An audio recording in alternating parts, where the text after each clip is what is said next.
Tunashukuru kwa ujenzi huu, mradi huu wa Kibaha Shopping Mall umetuletea manufaa makubwa sasa kwa sisi wadada, kwa sisi wa mama pia. Kabla bado ya mradi huu tulikuwa tupo nyumbani, wamama wa nyumbani, lakini baada ya mradi huu kuisha tumepata ajira hapa, na ajira inatusaidia. Kama mimi ni mama mwenye watoto wawili, inanisaidia kwa sasa hivi naendesha familia yangu, wanasoma, wanakula hivyo. Kwa hiyo nashukuru sana serikali, pia namshukuru sana Mama Samia Suluhu Hassan kwa kutuletea mradi huu kwa ndani ya miaka 4 amejitahidi. Tunamshukuru sana sana sana Mama Samia Suluhu Hassan, mitano tena tuko pamoja.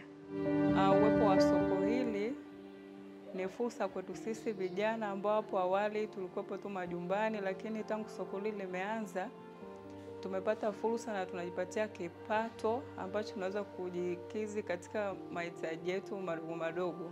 Hivyo tunashukuru mama yetu Samia kwa kazi yako nzuri. Tunaamini mambo yataendelea kuwa mazuri hapo mbele. Tunakupenda mama yetu kipenzi, kazi iendelee. Mama yuko kazini.